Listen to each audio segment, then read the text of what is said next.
Mr. Narendra Modi now speaking for phase 3, speaking in Jayanagar in West Bengal. Let's listen in live. Prime Minister. Bhawanipur seat छोड़कर नंदीग्राम पहुंच गई। नंदीग्राम जाकर लगा और उन्हें लगा कि यहां आकर गलती कर दी है और अब तक का जो पोलिंग का मूड है, जो काम पूरा बंगाल करना चाहता था वो आज नंदीग्राम पहले ही कर रहा है। गुस्से में वो नंदीग्राम के लोगों के अपमान पर उतर आई।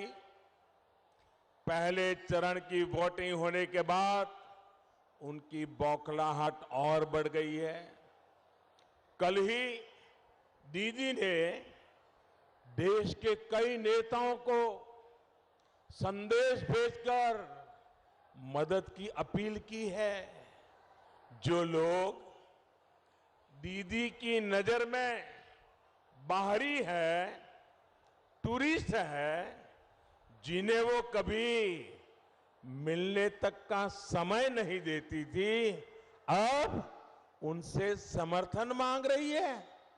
साथियों, आप सोचिए, 10 साल मुख्यमंत्री रहते अगर बंगाल की सेवा की होती तो दीदी ये करना पड़ता क्या?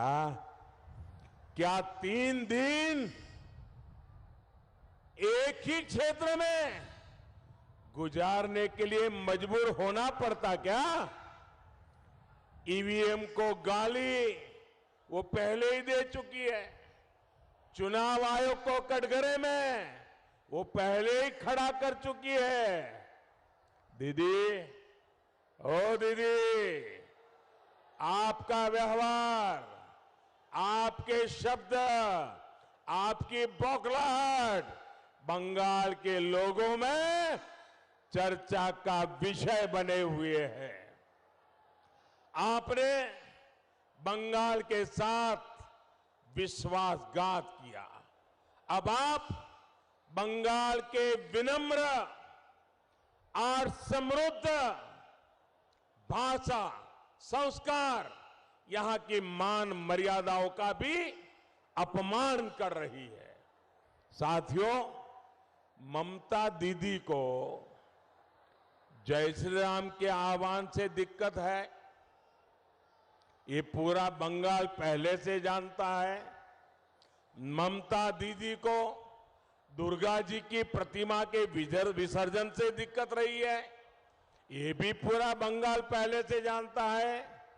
लेकिन अब दीदी को तिलक से दिक्कत है, अब दीदी को भगवा वस्त्र से दिक्कत है, और तो और अब दीदी के लोग चोटी रखने वालों को राक्षस कहने लगे हैं। ममता दीदी, आपको वोट के लिए किसी को खुश करना है तो ये आपका अधिकार है, आप जरूर करिए। आपको मुझे गाली देनी है, जरूर देते रहिए, लेकिन पश्चिम बंगाल के लोगों की आस्था को, रामकृष्ण परमहंस, स्वामी विवेकानंद, चैतन्य महाप्रभु की पहचान को मैं गाली नहीं देने दूंगा। भाई और बहनों, दीदी जिस तरह यूपी और बिहार के लोगों के खिलाफ दुश्मनी की भाषा बोल रही है, वो उनकी राजनीतिक समझ पर सवाल पैदा कर रहा है। दीदी, आप ये भूल रही है कि आपने सीएम के नाते संविधान की शपथ ली हुई है। भारत का संविधान आपको इसकी इजाजत नहीं देता कि आप दूसरे राज्यों के लोगों का इस तरह अपमान करें। मैं फिर कहूंगा, आपको मेरी जितनी बेइज्जती करनी हो उतनी बेइज्जती करिए। स्क्रू ढीला हो गया जैसी बातें, एक से एक भद्दी गालियां आपने मुझे दी है। लेकिन दीदी, मेरा आग्रह आपसे यही है कि देश का संविधान का अपमान मत करिए। बाबा साहब आंबेडकर की भावना का अपमान मत करिए। वाकई साथियों, मैं हैरान हूं कि दीदी को क्या हो गया है। कुछ दिनों पहले मैं बांग्लादेश गया था। वहां मैंने 51 शक्तिपीठों में से एक जशोरेश्वरी काली माता मंदिर के दर्शन किए, पूजा अर्चना की। लेकिन दीदी को इस पर घोर आपत्ति है। मैंने ओराकांदी में हरिचरण ठाकुर, गुरुचरण ठाकुर जी की पुण्य भूमि में जाकर पूरे देश के लिए आशीर्वाद मांगा। ये देखकर भी दीदी का गुस्सा 7वें आसमान पर पहुंच गया। आप बताइए साथियों, मां काली के मंदिर में जाना गलत है क्या? गलत है क्या? ये मेरी सारी माताएं बहनें कह रही है नहीं, गलत नहीं है। हरिचंद ठाकुर जी को प्रणाम करना गलत है क्या? दीदी, ओ दीदी, दीदी आप हमको जानती नहीं हो। दीदी, हम सीजनल श्रद्धा वाले लोग नहीं हैं। हम अपनी आस्था, अपनी परंपरा पर हमेशा गर्व करने वाले लोग हैं। भाई और बहनों, दीदी की समस्या क्या है वो ये पूरा क्षेत्र जानता है, ये सुंदरबन का इलाका जानता है। घुसपैठियों को खुश करने के लिए दीदी बंगाल के लोगों को भूल गई। यहां उन्नयन के नाम पर उन्होंने 10 साल में क्या किया, इसका कोई ठोस जवाब दीदी के पास नहीं है। तेज पानी से बचाने के लिए डैम की क्या हालत है, ये आप लोग अच्छी तरह जानते हैं।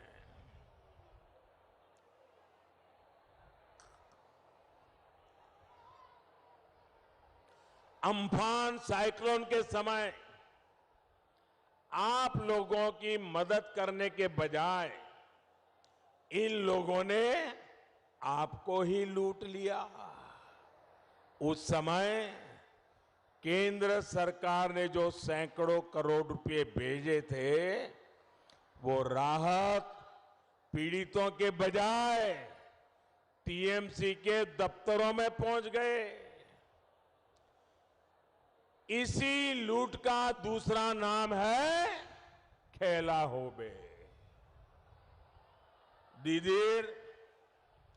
दीदी जोने बांग्ला खेलार माठ छिलो, खेलार माठ आछे और खेलार माठी थापकबे। बीजेपीर जोने बांग्ला उन्नयनेर माठ होए उठबे। बीजेपीर जोने बांग्ला शिक्षार माठ होए उठबे। बीजेपीर जोने बांग्ला शिल्पेर माठ होए उठबे। भाइयों बहनों, दीदी की सरकार ने सुंदरबन जैसे पर्यटन समृद्ध क्षेत्र को, यहां के द्वीपों को, यहां के तटों का विकास नहीं किया। सोनार बांग्ला के लक्ष्य के साथ बीजेपी की डबल इंजन सरकार यहां कनेक्टिविटी को प्राथमिकता देगी। गंगा सागर की महिमा को, गंगा सागर मेले की भव्यता और दिव्यता को बंगाल की भाजपा सरकार नई ऊंचाई पर ले जाएगी। साथियों, तृणमूल की तोलाबाजी ने गरीब, मध्यम वर्ग, उद्यमी सभी का जीना दुश्वार किया हुआ है। घर बनता है तो उसमें कटमनी, बच्चों के एडमिशन, जॉब की एप्लीकेशन, उसमें भी कटमनी, होम लोन हो, एजुकेशन लोन हो, अस्पताल में एडमिशन हो, हर जगह कटमनी, कटमनी, कटमनी। गरीबों, दलितों, पिछड़ों को इस स्थिति ने सबसे ज्यादा परेशान किया है। कोरोना काल में भाजपा सरकार ने दिल्ली से मुफ्त चावल भेजा तो उसमें भी कटमनी, गरीब की थाली में भी कटमनी। प्रधानमंत्री आवास योजना के तहत पूरे देश में करोड़ों घर बने। बंगाल में केंद्र सरकार ने 30 लाख से ज्यादा घर गरीबों के लिए स्वीकृत किए हैं, लेकिन कटमनी के कारण यहां अनेक गरीबों के घर अधूरे पड़े हैं। हर घर जल, इस मिशन के लिए भी केंद्र की बीजेपी सरकार ने सैकड़ों करोड़ रुपए भेजे, लेकिन तृणमूल सरकार ने उसका पूरा उपयोग भी नहीं किया। इन सारी स्थितियों को बदलने का काम बंगाल की बीजेपी सरकार करेगी। साथियों, टीएमसी सरकार की नीतियों का बहुत बड़ा नुकसान हमारे किसान भाई बहनों ने उठाया है।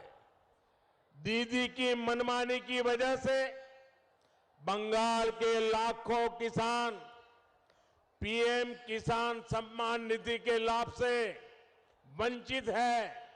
साथियों, किसान सम्मान योजना के तहत पूरे देश में 10 करोड़ से ज्यादा किसानों के बैंक खातों में 1.25 लाख करोड़ रुपए से ज्यादा जमा कराए जा चुके।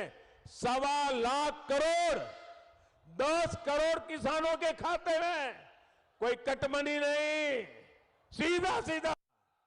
बीते 3 वर्षों में देश भर के किसानों के बैंक खातों में सीधे पैसे ट्रांसफर हुए हैं, लेकिन दीदी ने बंगाल के किसानों से न जाने किस बात की दुश्मनी निभाई है। उन्होंने बंगाल के एक भी किसान को इस योजना से जुड़ने ही नहीं दिया। केंद्र सरकार कहती रही, किसानों के नाम मांगती रही, उनके बैंक के अकाउंट मांगती रही, लेकिन दीदी ने यहां के किसानों की परवाह नहीं की। ऐसे जैसे किसानों को सजा करने का मन बना लिया था। अब मैं जब आज बंगाल की धरती पर खड़ा हूं, बंगाल की पवित्र धरती पर खड़ा हूं, बंगाल के वीरों की धरती पर खड़ा हूं, तब मैं आज बंगाल के मेरे किसान भाइयों बहनों को भरोसा देना चाहता हूं। मेरे किसान भाइयों बहनों, आप सुन लीजिए मेरी बात को, और 2 मई के बाद मेरे से हिसाब मांगना, मैं हिसाब देने के लिए आऊंगा। जैसे ही 2 मई को बंगाल में बीजेपी की सरकार बनेगी, तुरंत ही पीएम किसान योजना का लाभ आप तक पहुंचाने की प्रक्रिया शुरू कर दी जाएगी। बंगाल के एक एक किसान के बैंक खाते में, प्रत्येक किसान के बैंक खाते में 18,000 रुपया सीधा उसके खाते में ट्रांसफर कर दिया जाएगा। पिछले 3 साल की पूरी राशि हर किसान के बैंक खाते में सीधी भेजी जाएगी। आज दीदी आपके इस अधिकार के सामने दीवार बन के खड़ी है, लेकिन ये दीवार हटते ही आपके बैंक खाते में सीधे ये पैसा भेजा जाएगा। आपके अधिकार का एक एक टका आपको सीधे ट्रांसफर किया जाएगा। पीएम किसान सम्मान योजना बंगाल में डबल इंजन के डबल बेनिफिट के साथ लागू होगी। साथियों, दीदी की सरकार ने यहां के हमारे मछुआरे भाई बहनों को भी सिर्फ तोलाबाजी दी है। दीदी की सरकार ने मत्स्यजीवियों के लिए बनाए गए प्रकल्प मत्स्य संपदा योजना को रोका। डबल इंजन सरकार इस योजना को यहां तेजी से लागू करेगी ताकि मछली का व्यापार कारोबार आसान हो। बंगाल की बीजेपी सरकार मछुआरों के बैंक खाते में भी सीधी मदद देगी। भाइयों और बहनों, दीदी की सरकार ने कारोबार आसान हो। बंगाल की बीजेपी सरकार बैंक खाते में भी सीधी मदद देगी। भाइयों और बहनों, दीदी की सरकार ने इस क्षेत्र में ईज ऑफ क्राइम को बढ़ावा दिया। डबल इंजन सरकार यहां ईज ऑफ डूइंग बिजनेस को बढ़ाएगा। सी फूड की प्रोसेसिंग से जुड़े उद्योगों, जयनगर की मोआ मिठाई, सुंदरबन के ऑर्गेनिक शहद, ऐसे हर उत्पादों को यहां प्रोत्साहित किया जाएगा। भाइयों और बहनों, आशोल परिवर्तन की शुरुआत अब बस 1 महीना दूर है। अब आपके संकट 1 महीने से ज्यादा नहीं है।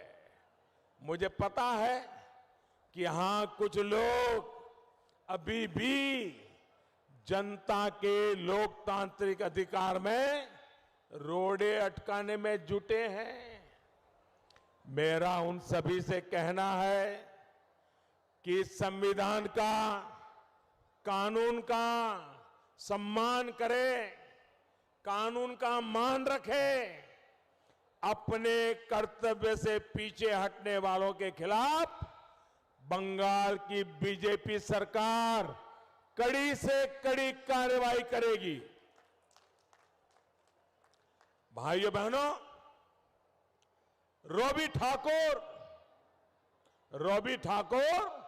ঠিকই বলছেন, নাই নাই ভয়, হবে হবে জয়। নাই নাই ভয়, হবে হবে জয়। নাই নাই নাই নাই নাই নাই হবে হবে হবে হবে হবে হবে। আপনারা ये पौधो फूल फोटाबेन। आप भारी संख्या में कमल छाप पर मतदान करेंगे। इसी विश्वास के साथ आप सभी का बहुत बहुत आभार। दोनों मुट्ठी बंद करके मेरे साथ बोलिए, भारत माता की, भारत माता की। इतनी बड़ी तादाद में आप लोग आए हैं, जहां मेरी नजर पहुंचते हैं लोग ही लोग हैं, लेकिन माताएं बहनें इतनी बड़ी संख्या में आशीर्वाद देने के लिए आए हैं। ये मेरे जीवन में एक बहुत बड़ा शक्ति का संचार कर रहा है। मैं माताओं बहनों को विशेष प्रणाम करता हूं कि आप इतना समय निकाल करके मुझे आशीर्वाद देने आए हैं। आप सब माताओं बहनों को मैं फिर से एक बार विशेष रूप से प्रणाम करता हूं। बहुत बहुत धन्यवाद। भारत माता की।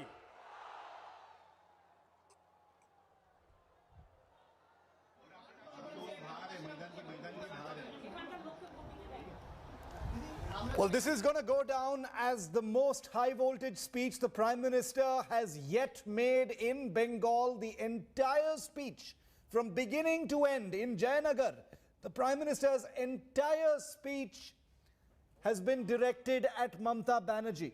This will go down as the most aggressive address that the Prime Minister has made so far. He dedicated every single minute from beginning to end to attacking Mamata Banerjee, starting with a response to Mamata Banerjee's advice to voters saying, Thanda, Thanda, cool, cool, Trinamool, etc. And the Prime Minister has spent the last 25 minutes repeatedly and piece by piece attacking Mamata Banerjee. Rest assured, the Trinamool will respond. Mamata Banerjee herself, I'm sure, given the high stakes of what's happening in Nandigram, a few hours to still go for the voting. Voters across the state will have heard the Prime Minister as well. The BJP will make sure of it.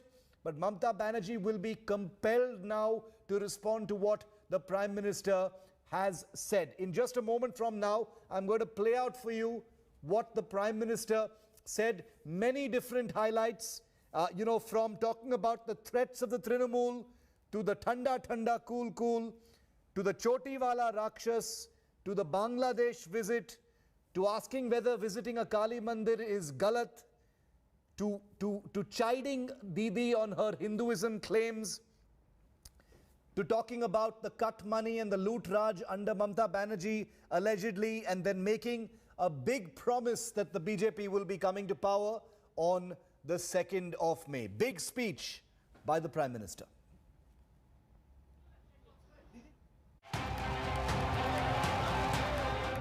Nandigram Battle Royale is